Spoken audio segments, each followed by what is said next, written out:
Maintenant, pour faire son CV, très important, il y a différents moyens. Généralement, vous pouvez utiliser Microsoft Word, mais je ne conseille pas trop. Moi, dans mon cas, j'utilise LaTeX. C'est encore un autre truc qui est assez un peu compliqué aussi. Mais il y a des sites internet en ligne qui te permettent de remplir juste un formulaire et automatiquement, ça va générer ton CV pour toi. Et ces sites-là, par exemple, il y a Resume.io, il y en a pas mal d'autres. Moi, je pense à un moment donné, j'utilisais Resume.io. Mais pour ceux qui sont également familiers avec Canva, vous pouvez également utiliser Canva pour faire vos CV. Donc, si c'est que ça vous intéresse, vous pouvez signaler juste dans le groupe des Students sur WhatsApp. On va voir comment faire un webinaire dessus. Comment faire son CV avec les outils en ligne et avoir un CV vraiment professionnel et beau à voir. C'est très important lorsque ton CV est vraiment moche. Ça n'encourage même pas la personne qui lit à continuer à lire, en fait. Surtout si tu as beaucoup d'informations à l'intérieur.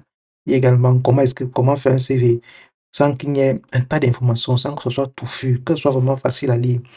C'est toute une façon de faire, c'est tout un art, en fait, de pouvoir mettre les choses bien ajustées, ne pas trop mettre de couleurs, ne pas trop mettre de texte, utiliser les bullet points et tout. Et si possible, faire deux versions de son CV, en allemand et en anglais. Moi, j'avais toujours deux versions. Et à chaque fois, il devait toujours, quand je devais actualiser mon CV, j'actualisais deux versions. Mais à un moment donné, je continue uniquement avec la version en anglais. Parce que je pense que plus ou moins, dans les grandes entreprises, on comprend, tout le monde est censé comprendre l'anglais. Mais dans un début, avoir les deux versions et en fonction de aussi peut-être le Stellenbeschreibung, c'est en allemand, tu donnes le CV en allemand. Si le Stellenbeschreibung, c'est en anglais, tu donnes le CV en anglais. Ou bien parfois dans le Stellenbeschreibung, c'est stipulé quelle est la langue qu'on aimerait que tu parles. Après, on te dit OK, on aimerait que tu aies un niveau peut-être C1 en anglais, parce que tu seras amené peut-être à communiquer avec des clients, et les clients sont peut-être aux États-Unis ou bien en Inde ou en Chine. Donc, on estime qu'avoir un certain niveau en anglais est important. Du coup, quand tu fais ton CV également en anglais, ça montre que ok, tu te démarques un peu des personnes qui vont venir envoyer leur CV en allemand, quoi.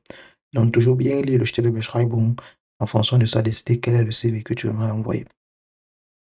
Donc, comme il dit, pour ceux qui veulent qui veulent un webinaire sur comment créer un bon CV, vous n'avez qu'à écrire dans le groupe et on va voir comment réaliser ça.